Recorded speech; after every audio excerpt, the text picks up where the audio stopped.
Remembered something. Promised myself I wouldn't weep. One promise I could keep. No, that's not a runaway train, but not arcane, not insane, no fame, but autism. That was the. I promised This is myself part I 2. will react to this. Na toll, it's part 2. Leck mich doch am Arschen. Where is part 1? Beastie baby. No, I'm hot and I'm cold at the same time. I can't. No. Where is part 1? Don't like it.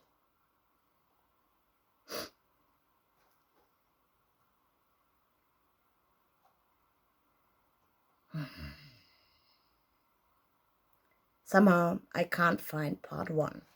So in this 3-part series for this month's Patron's Choice topic. So if you haven't seen last week's video on the AQ test, the online autism quotient test, then you may want to check that out as well. So in this video today, we want to answer the question of what does it actually feel like to be autistic? So I've broken the video up into 3 parts.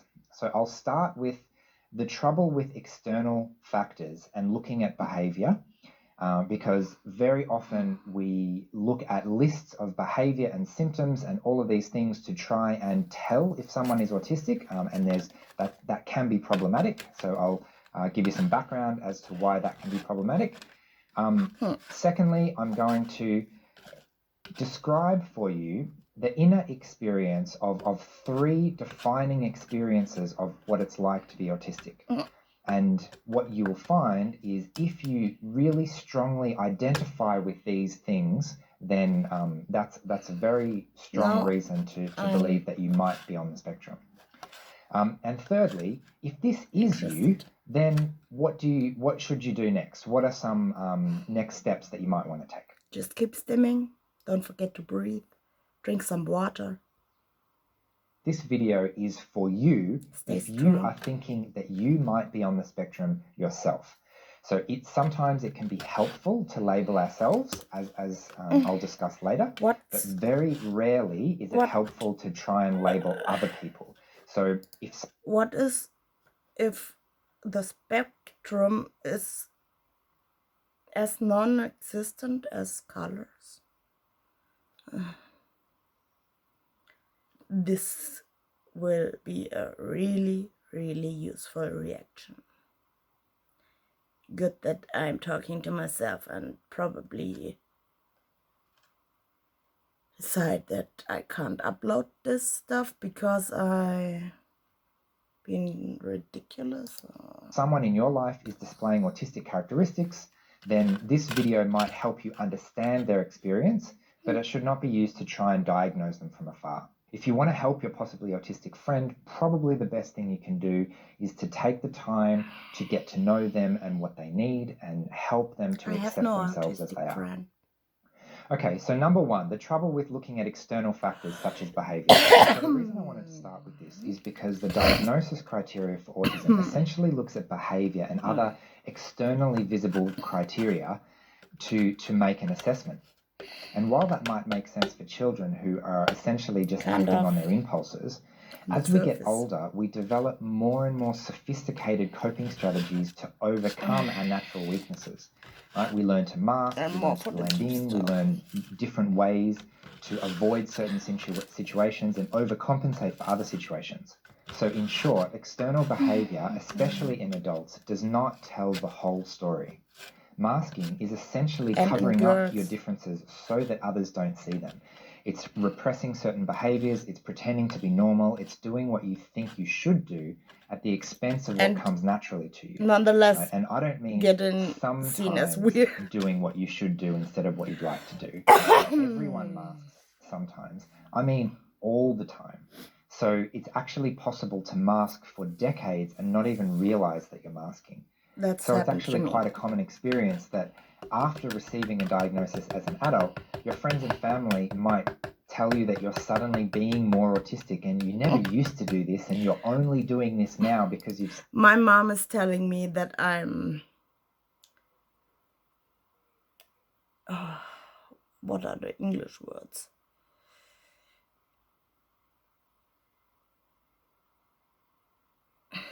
I have psychosis. I be mad.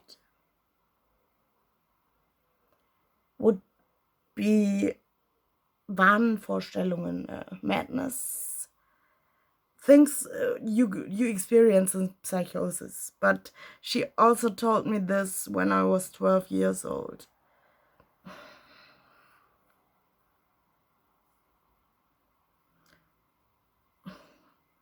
I don't want to believe that my mom is that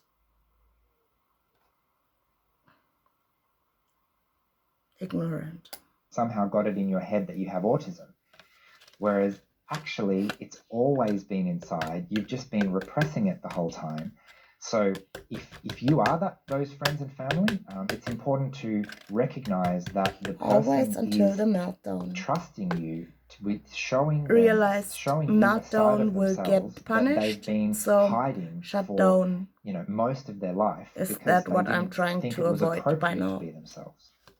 So anyway, that's why in this video we'll be focusing on your internal experience and what it feels like to be autistic, rather than looking at external characteristics and how to spot autism from the outside. Okay, so number 2, 3 defining examples of the autistic experience. So I should be upfront that I'm talking about these examples from my own experience, so they might not apply to absolutely everyone, but I have met hundreds of autistic people, and these 3 experiences are incredibly common. So I would be really interested to hear how you relate. If you know you're autistic, I'd be really interested to hear how you relate to these, and especially if you don't particularly relate to one or two aspects of them. That would be interesting to hear as well. No, just because to one we of are two a very, aspects. very diverse community. Okay, feeling different. Oh, wow. So That's the first defining what I experience is of always feeling felt. different. And I don't mean just a little bit different. I mean, Alien? we call Asperger's the Arcane? wrong planet syndrome sometimes, Awkward? right? I have a friend of mine who, at the age of about 6, Abnormal? actually asked her mother, like, she didn't think, oh, maybe I'm adopted. She asked her mother, am I an alien? Am I actually a different species? I decided when I don't know, something around I was 20. I decided, no, I'm not an alien and I'm not awkward or strange or wrong. I'm just an advanced evolutionary being. Was pretty cool. And then I stumbled upon autism. And at first I just thought, oh no, what are they annoying me, and got recommended from YouTube lots and lots and lots of stuff, and always clicking I've not interested, don't show anymore, and it came and came again and again and again. And so autoplay put one video on, and I wasn't watching, just scribbling something around, just listening. And a woman told me my fucking life. And then I thought, no, I'm not that.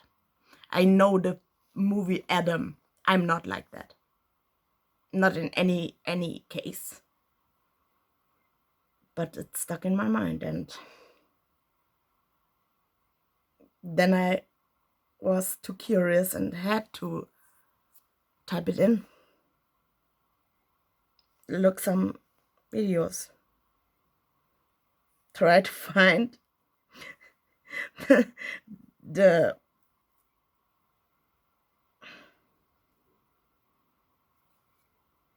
reason that I'm not autistic. And there was no. And then I started to realize how I actually want to behave from natural on. I realized that I was masking even in front of myself since before I started to think or remember, or I don't know.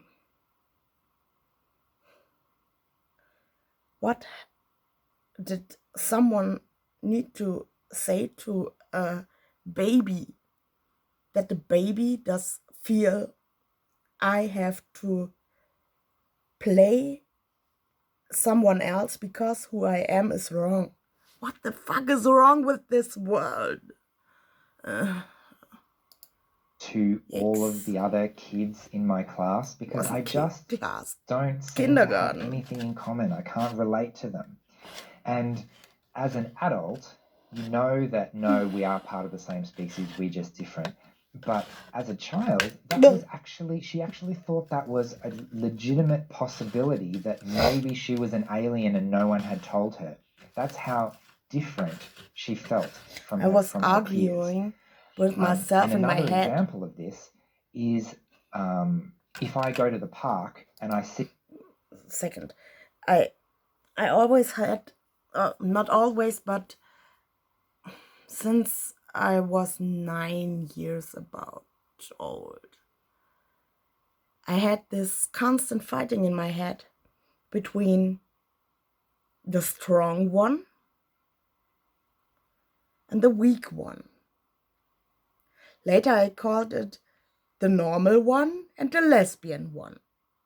Didn't fit perfectly, but then I called it the evil one and the good one.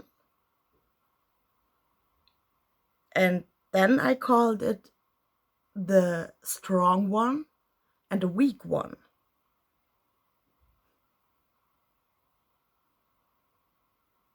And then I called it the damaged one and the holding one, the caring.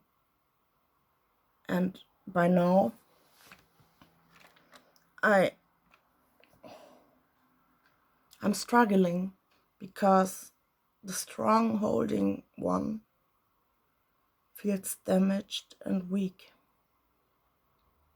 and hurt and alone. It wasn't ever like that before.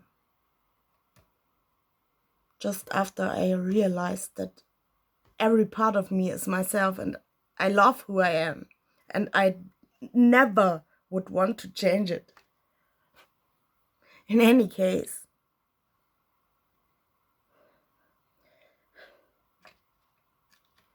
when I was 16 or something like that, we started to drink more because we are allowed with 16 to drink.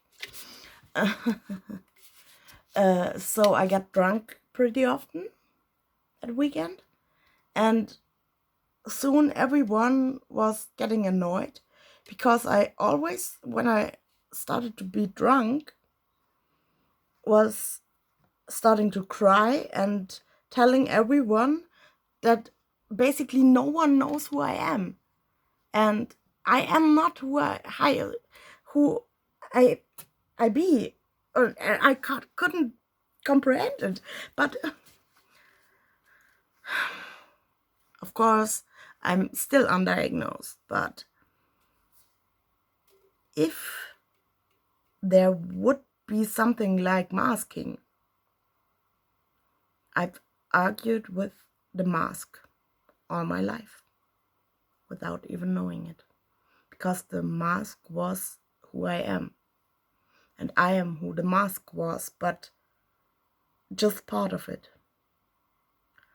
And then I thought I would have found myself and grow whole, but by now that's just hollow. See some ducks on the lake, I'm not thinking, oh, I need to join in. I'm thinking, well, they're ducks on the lake. Again, ducks on the lake. She felt from her peers. Ja, waren wir. Swim around, told her. That's how different The duck at heaven's door says "Nyah, nyah, nyah." She felt from Excuse her me, peers. And another example of this I'm a little bit is stupid. if I go to the park and I see is some stupid, ducks then on the lake, depressive. I'm not thinking, oh, I need to join in. I'm thinking, well, they're ducks on the lake. They can swim around by themselves, and I have no compulsion to jump in and swim around with them. Similarly, if I did jump in and try to swim around with them, they'd run away. So I once similarly did with this. my peers when I was in Washed my school, hair especially lake with primary ducks, school and even kindergarten, because I I'd fought look at with my a peers tree and think, wow, and got they're interesting. Check nosebleed out these because the funny tree little won. creatures and what they're doing. Aren't they cute? It was But I playing and didn't acting necessarily have because the they urge or find it compulsion funny. to join in and do what they Sorry, were doing because it just didn't possibility bad. that maybe she Like them who always talking over someone else. was an alien and no one had told her. That's I'm how alone, different so she felt from her peers. it's okay. And another example of this is if I go to the park and I see some ducks on the lake, I'm not thinking, oh, I need to join in. I'm thinking, well, they're ducks on the lake. They can swim around by themselves. Do humans think I want to swim with the ducks? Or do they more likely think, ooh, my pretty chucks would be full of duck poop? Or something like this. Or maybe humans will say, "Nyah, nyah, nyah." And I have no compulsion to jump in and swim around with them. Similarly, if I did jump in and try to swim around with them, they'd run away. So similarly with my peers when I was in school, especially primary school and even kindergarten, I'd look at my peers and think, wow, they're interesting. Check out these funny little creatures and what they're doing. Aren't they cute? But I didn't necessarily have the urge or compulsion to join in and do what they were doing because it just didn't register that I should be, that I was one of them. I just always wanted to belong. And the opposite experience is Just common wanted as to well. belong. If you do want to join in, you don't know how to do that. How are they all doing the same thing and joining in this thing? Fifth When I grade, run up to these started to ducks get in the park, bad, they all fly bad. away. So what am I doing wrong?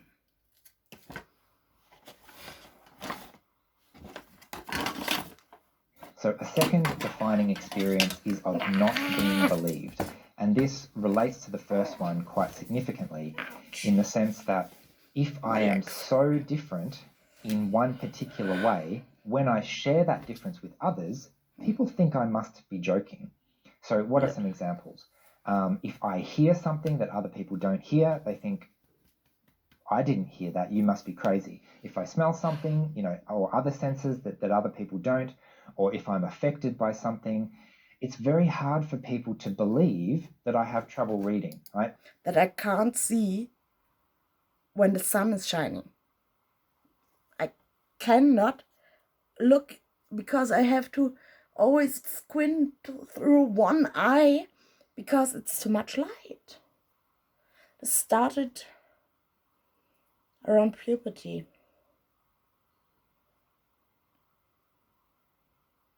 Maybe I just don't remember that it also was there when I was a little. But I think when I was a child, up to 9 years old, I was well. I was cared about. I had no problems, basically.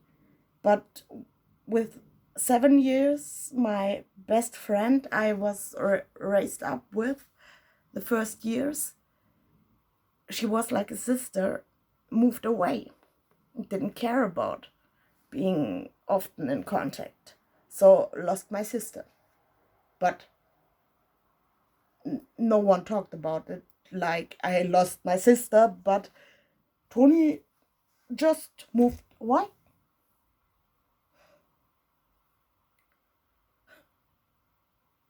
An hour drive away. Then Papa gone, because Papa not my father. Papa was just boyfriend for Mama, and they broke up. Then I got a stepfather and a little brother, and I started to realize that I'm not part of it any longer. Got worse when we moved to another town. It's like 20 minutes away. Basically just another part of town. So my grandparents weren't there next door. My mom was busy with a child that was a little bit strange but normal, and a child that screamed for 3 years.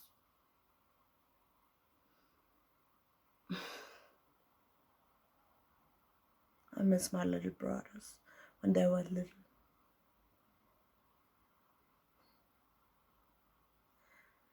And the funny thing is, today,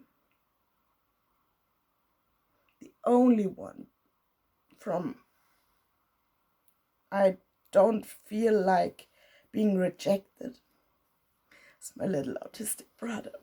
How ironic. I have an engineering degree. How can you have trouble reading? Surely that doesn't make sense. I'm talking fluently in German, English, and a little bit of Russian, but can't comprehend numbers. What do you mean when I take away your visual schedule, suddenly you can't remember times and dates and your executive functioning skills fall through the floor? That doesn't make sense. Surely you must be exaggerating. So when you do share something you know to be true about yourself to other people, and the response is, no, surely you must be exaggerating. That can't possibly be true. That can have a very crushing effect on your own self-esteem and self-belief, and make it even less likely for you to advocate for yourself in the future. Because I know that if I tell someone what I really need, if I tell someone the lights are too bright, for example, they'll just be like, yeah, I know the lights are bright. Everyone has that issue. Well, actually, no, not everyone has that issue. There's actually a term Don't talk about for eyes. Eyes are invalidating the experience of another person. It's called gaslighting, and the result of it is a chronic lack of self-confidence, because I essentially think I must be going crazy because whenever I share my experience with someone, they tell me that it can't possibly be true and I must be making it up. Drama queen, I was called. Number 3 is something that I'll call social confusion. It's not necessarily a lack of social skills, because some autistic people have learned certain coping mechanisms to do well in social situations. The funny thing about it is, when I think back, my special interest was language and socializing.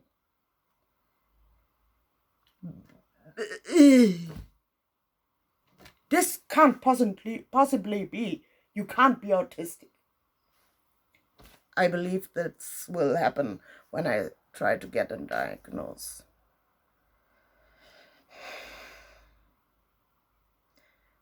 Most likely I developed these interests because I sensed that I had a lack of. I don't know. And it's always a little bit different, I think, in girls. I think the girls have more the desire to belong.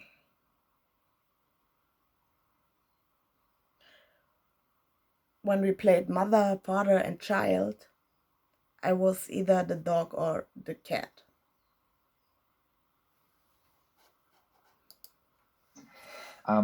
But it's an over-intellectualizing of something that most neurotypical people just do naturally without thinking.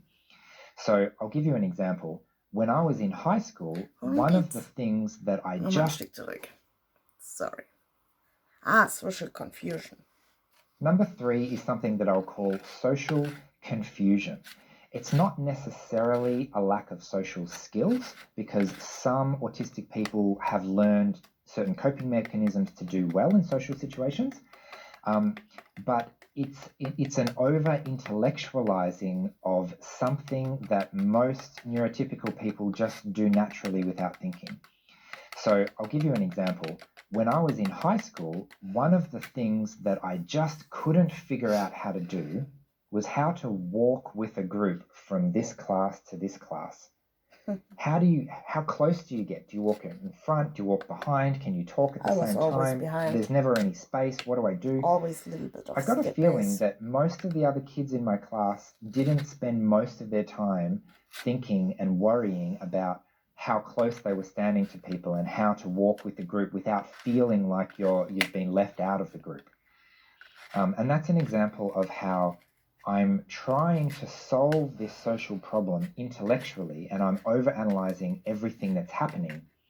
And what I can do with that is instead of actually getting in there and just trying it, I'll look from afar and think, what can I do? What can I say? How can I participate in this group? And actually, I'm sitting over here just watching everybody. Happens to me in Discord the little anthropologist, as the other analogy goes.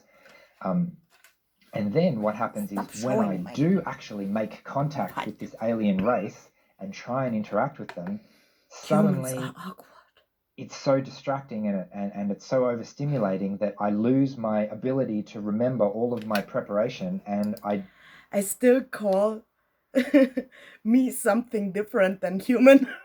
And when I talk of others and normal ones, I talk about humans. Humans and the other ones. Because I can't understand humans. And what he's saying is what I'm doing.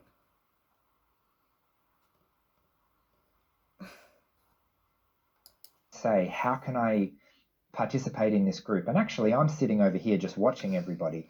The little anthropologist, as the other analogy goes. And I'm talking to myself.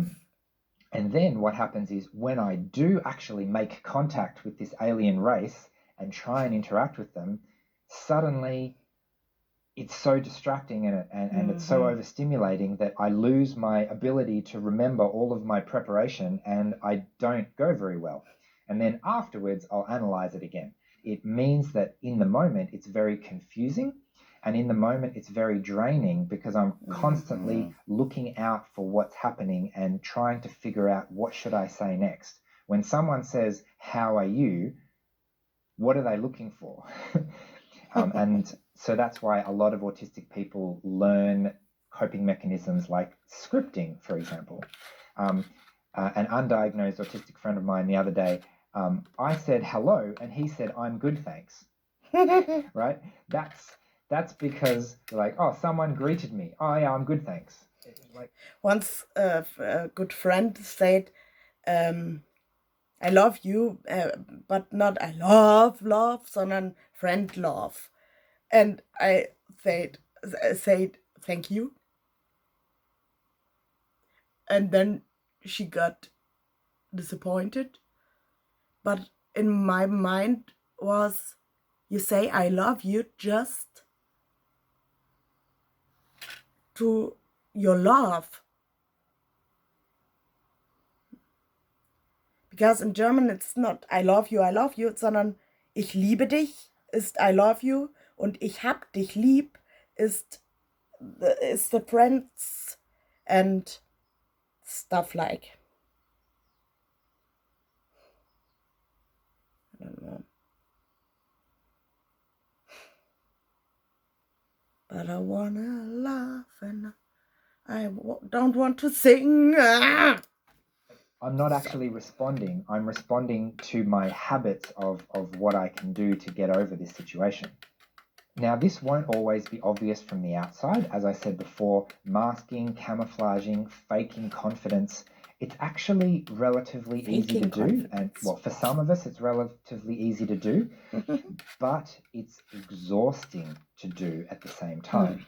And if you have to put on this mask in front of other people, then when you finally get to go by yourself and you can drop the mask and finally just relax and do whatever it is you need to do without worrying about what other people are going to think, without having these constant demands like looking people in the eye. One of the reasons looking people in the eye is difficult is... About the eye thing, I realized pretty early in my life, must be 12 years old or something. Mama, meow, meow, meow, like meow, die Kathleen, meow, hallo Schatz, hi, na, hast du Hunger? Hast du was zu essen? Pausing a second, feeding the cat. So, this one isn't hungry anymore. Do you have a word for not hungry? In German is hungrig, hungry, und satt, not hungry. Strange.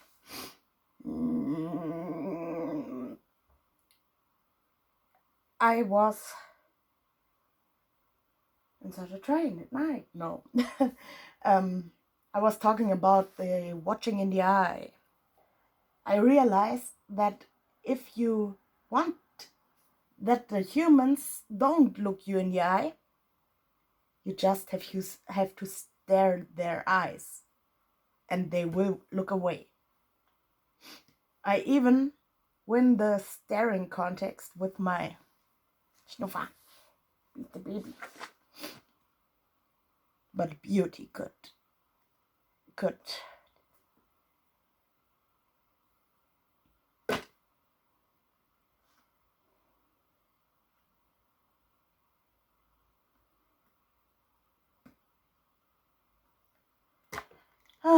winning, der Gewinner sein, konnte mich übertreffen.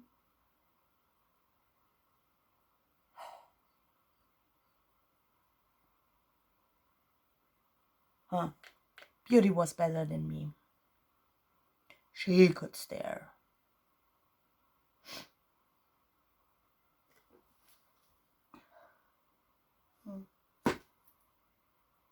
And when cats look you in the eyes, you have to make... That means everything is okay, I trust you. I close my eyes in front of you while you watching me. And the cats are reacting to that. It's kind of funny. Cats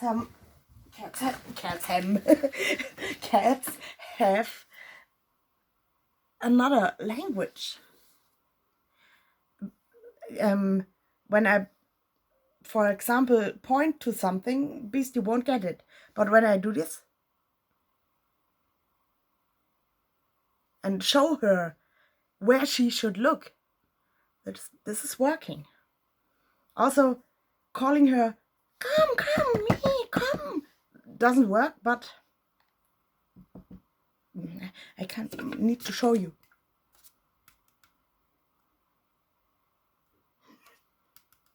This works totally fine, but she's a little bit traumatized. She got bullied by all her siblings all her life. So for my little baby. It's a well-deserved retirement from Beauty's bullying. But because she is the quiet one, the one who needs a little bit of comfort. Joffa, komm. Alles gut, Schatz. Ich wollte dich gar nicht fangen.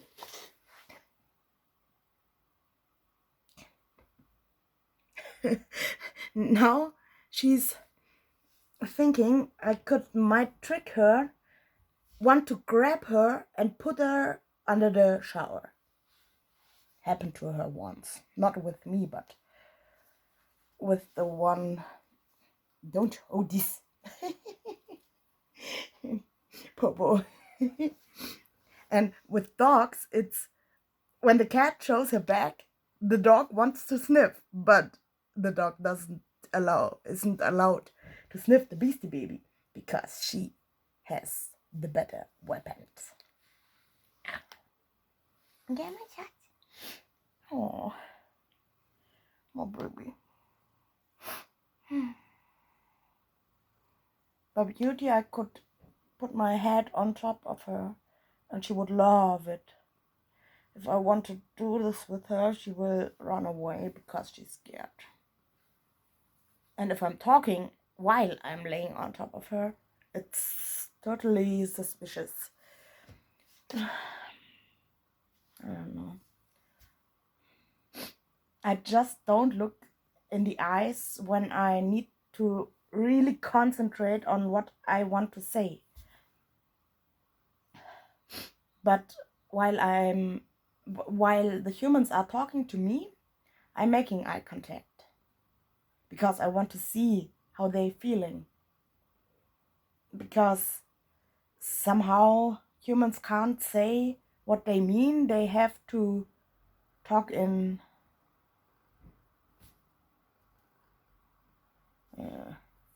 I don't know.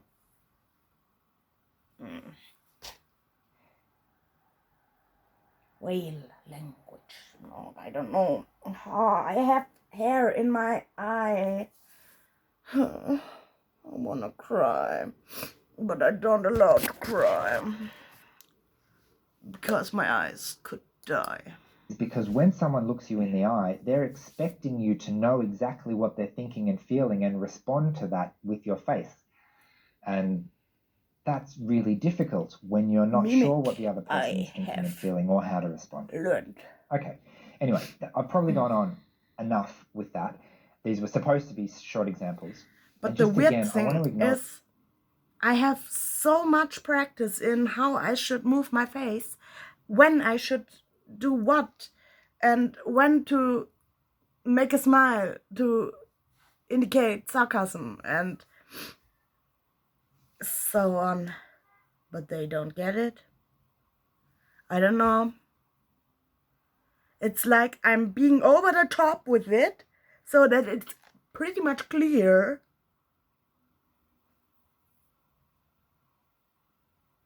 But they don't understand. So I'm saying, the sky is green, of course. I am the one who's in the right, who knows right. I am always right. My meaning is supreme. They think it's meant for real. What the? But when I say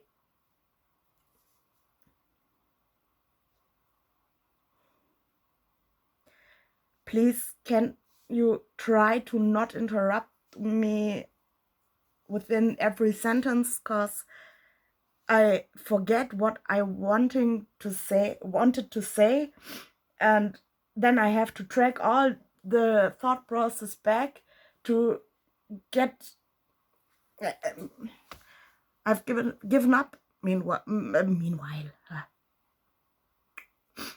meanwhile. Because I can't do it. And I don't know if personality disorder isn't enough for being confronted with a little bit of respect and, I don't know, trying to understand, then I have to break up with humans after all, because I am just awesome.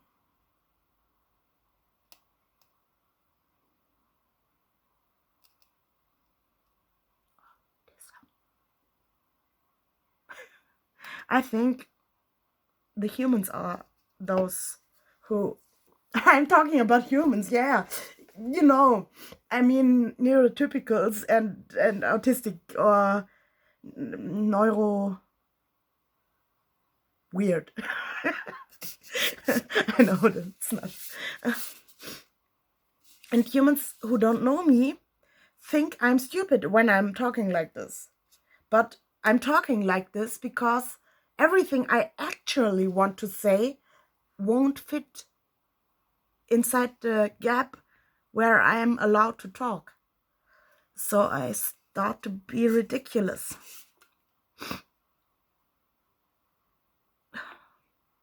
After Beauty died, and no one cared, basically. Everyone just said, stop being grieving, stop being sad. Your cat is dead already 3 months. Don't be greedy. It's just a cat. You have another one. Sorry. Then I start to talk about the green Britzen flick that's causing some stuff. Or I talk about the ripped off face believer in Hollow Finkelum. Or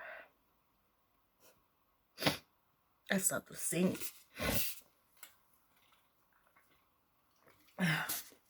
Or I start to not take anything anything serious anymore. Because what should I do?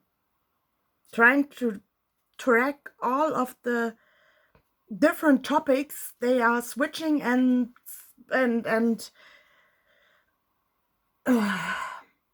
can someone not talk about one topic, then finish the topic and then start another topic? Not one topic, spring to another, spring back, spring 2 in front, spring 4 back, and meanwhile it's autumn. But actually it's called fall. And now everything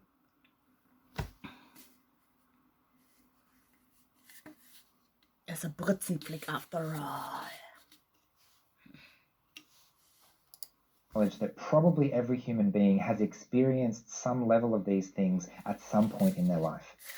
But That's I guess true. the difference here, and this goes especially back to number 2, is when you've spent your whole life not being believed, to finally find people and a community that do believe you. No, I and don't. do validate you and do say I'm crazy undiagnosed. things like, I understand. It's absolutely life-changing. I know all of those humans who will say, I understand. And 1 second later, you realize they think they would understand, but they don't. One example is I'm having struggles and problems with being not that. My surrounding is just chaos. once I was able to tidy up and clean and make and do, if it would bother me that there was chaos. But since Beauty died 2 years ago, she got her diagnosis 1.5 years ago. Need to put her down because her complete upper jaw was dissolved by cancer. The teeth were just sticking in the flesh and not attached to the bone anymore because there was no bone in. What want you do? What do you want to do? You can't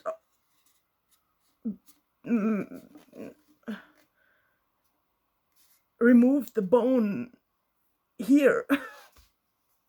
It's just, there was no chance.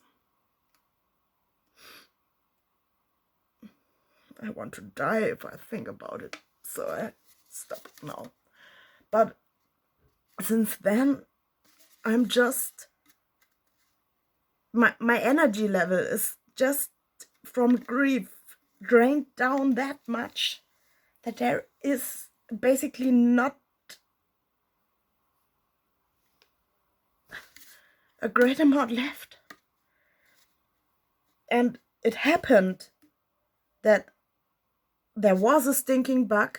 The smell was causing my brain to panic before I could think that stinking bugs are not dangerous, just stinky. But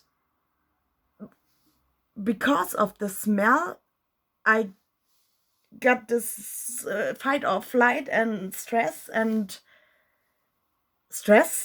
meltdown, shutdown, sometimes 12 hours, 16 hours, where I can't make myself to go to the tap and take water to drink, or I'm sitting in the bathtub, it's middle in the night, it's freezing cold, the window is open and I can't get out because I'm stuck. Or it's going to be Sunday and Monday is a holiday and you can't buy anywhere food. So I got no food for 3 days.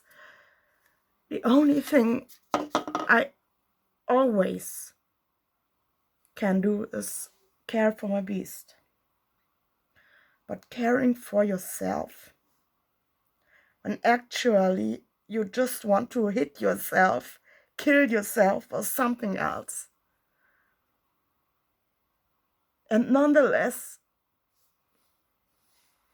picking you up and pulling yourself up, down, you see.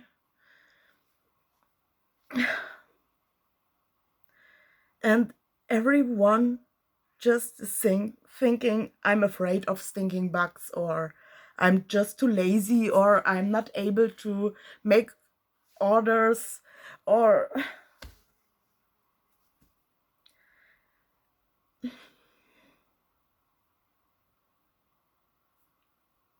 even if I tell them, they can't comprehend. If I tell my mom, you aren't helping me with washing my dishes from hand instead of sitting next to me in case if there is a bug, you can help me calm down. That it doesn't take 3 days to be able to go to bed or some shit like that. That's the first time that it got that worse. That I sometimes be not able to help myself.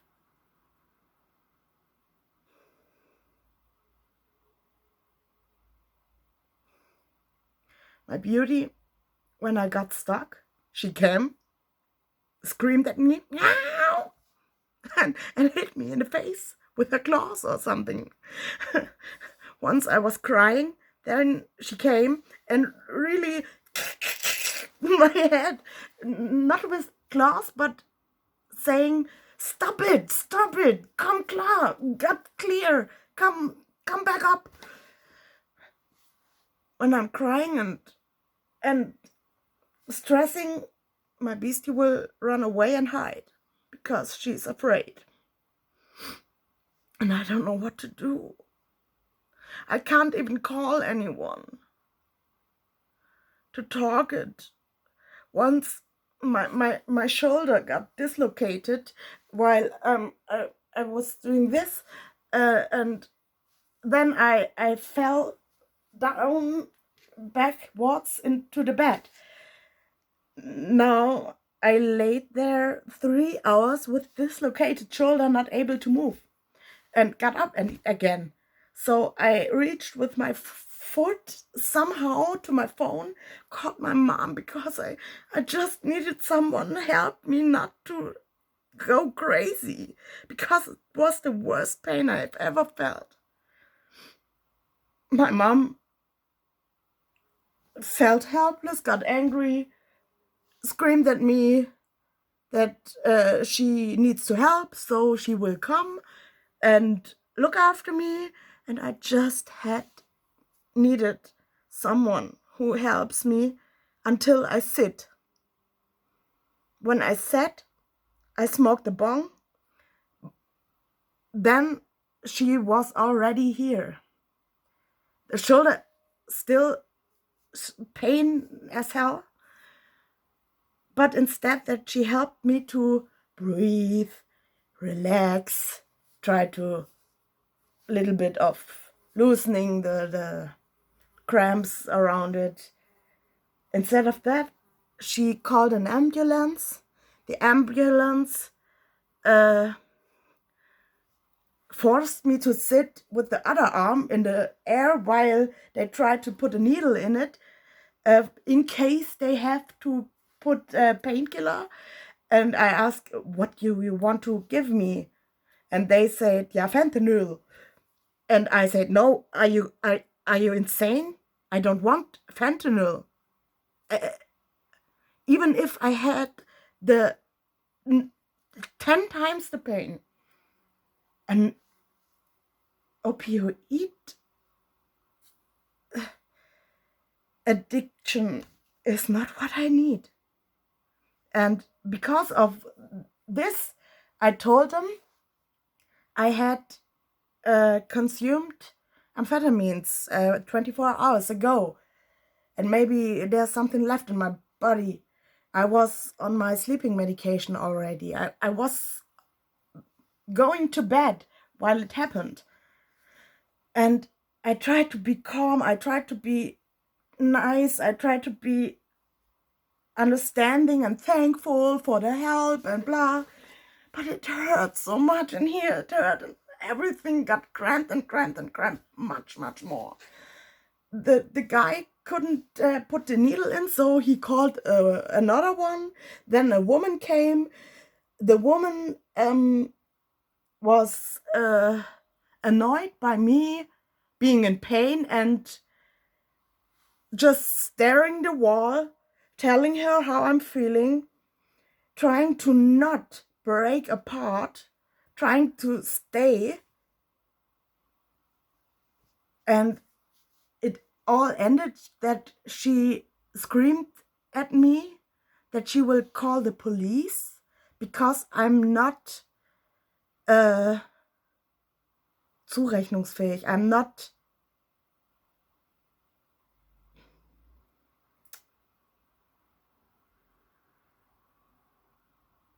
I could not make these decisions, or I was, I don't know the word.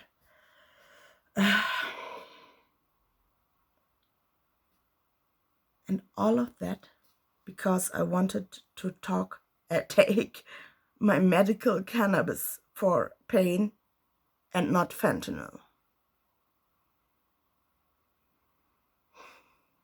I don't know if there was sitting another person who wouldn't be so strong as I am. The person, I don't know. get scratched.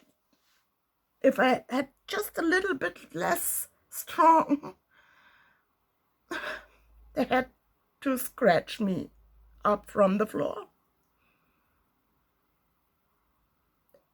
And then I would be ended up as not zurechnungsfähig, not capable of doing, thinking, making, I don't know.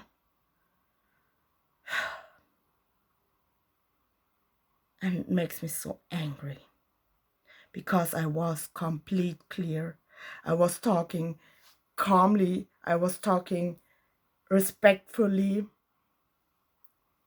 I just needed to cope with the pain, so my voice wasn't but and I I I begged for, please let me hold it, please let me give it some, you know.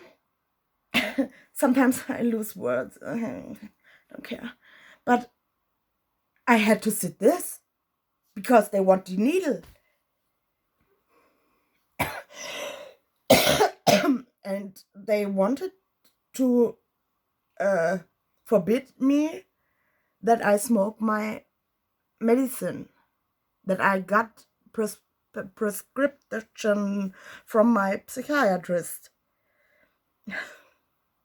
So after the fucking needle was inside, my mother was pushing also. My mother tried to put me in some more clothes while I was sitting like this. I had so much pain, and I had screamed some times when it got a sudden.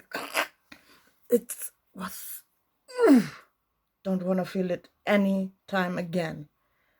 But after I was in clothes, had shoes on, and they wanted to push me downstairs to drive me in the hospital, I said, "Oh no,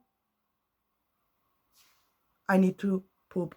I have diarrhea.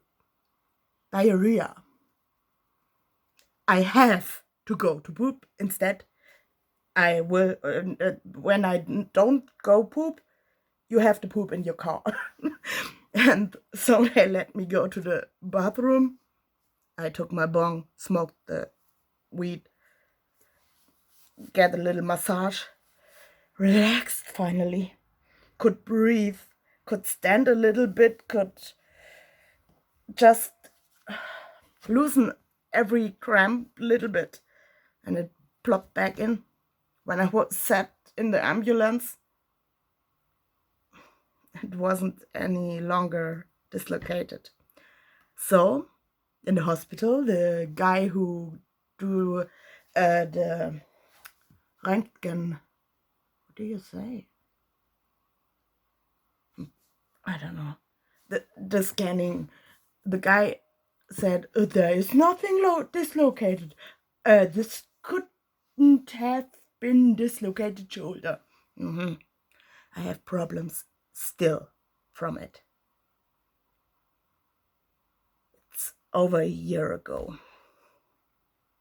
It's finally, slowly, this motion is, I have to do it careful and just with some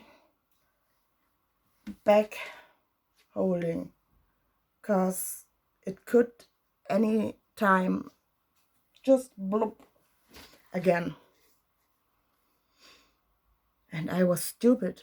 I was honest to the guys, and they asked me how this happened, and I told them I got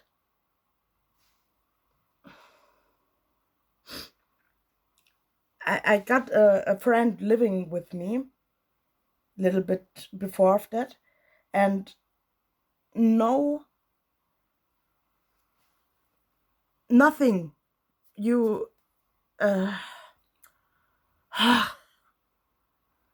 this is a topic that's making me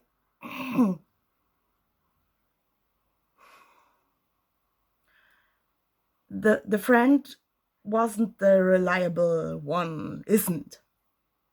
If you said, okay, today you go shopping for food and tomorrow I will go, she will tell you after the stores have closed, oh, I forgot, or I don't know.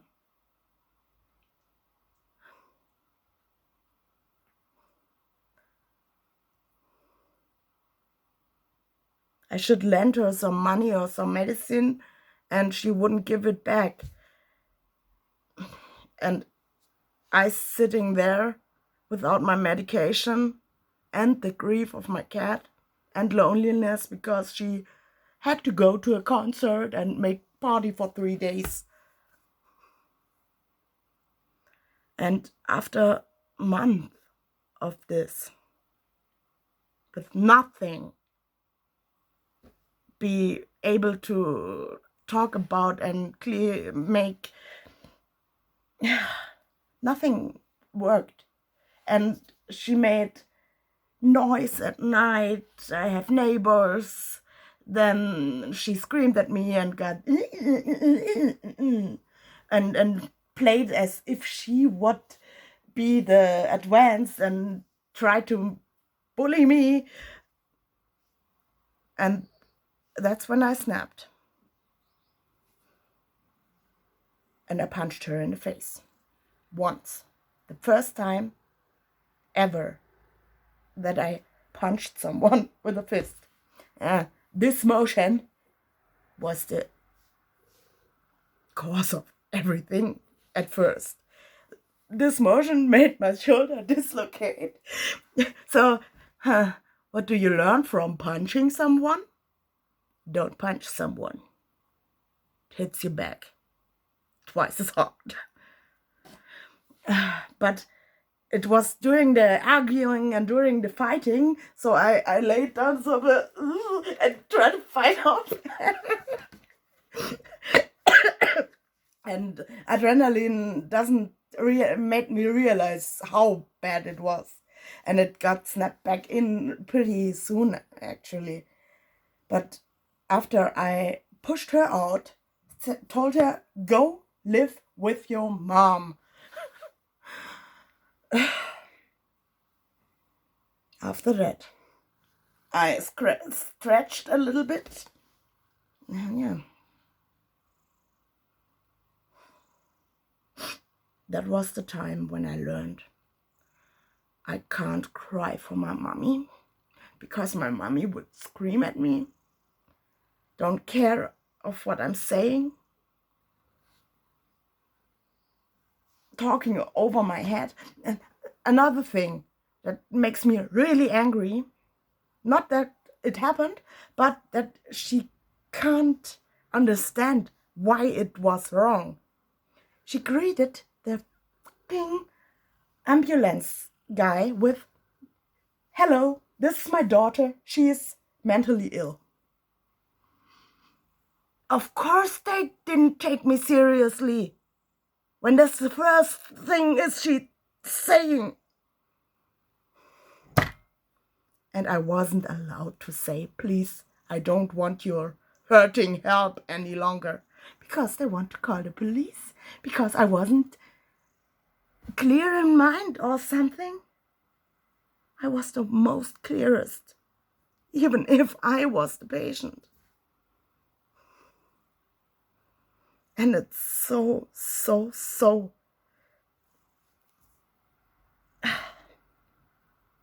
it hurts. Because I cannot understand who someone can't understand the situation from my side. I don't know what was wrong. It was even before I figured out about autism. Today my mom is not saying any longer that I'm mentally ill. Today she's saying I'm undiagnosed and something is definitely wrong. And she has no time to talk with me. And I think I need to just accept that My mom is not the caring one I thought her to be. Maybe she was never. But she doesn't know actually that she isn't caring, but pretty bullying and awful.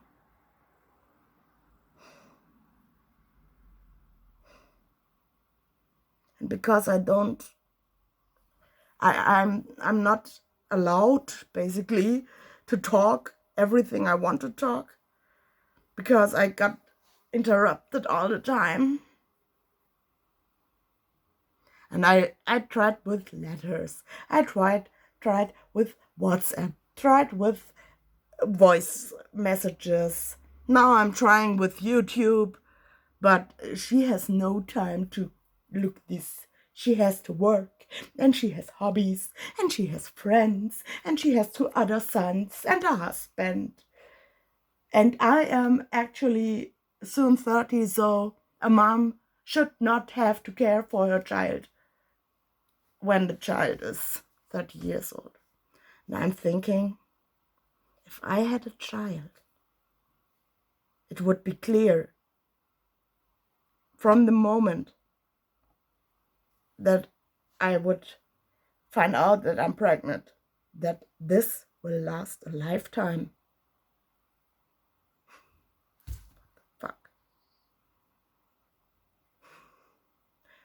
And your mom looking you in the face and saying, I don't want to care for you any longer. Pretty awful. And she will care for me is she comes every week, does something in the kitchen where not my problem is, while I'm standing there staring at the stinking bug and couldn't move on. And the 1 or 2 times she actually tried to do it in my way, she sat there with the mobile phone, writing, typing, every now and then disappearing in the kitchen. And when I begged her to please stay with me and just listen to what I'm talking, because I need someone to talk about, that I can get it out, that I can go over the burden to remove this stupid, dead, stinking bug. Or she could just remove it. I don't care. But I'm not able at the moment to go over the burden, don't talk any of my problems or issues or strugglings or feelings.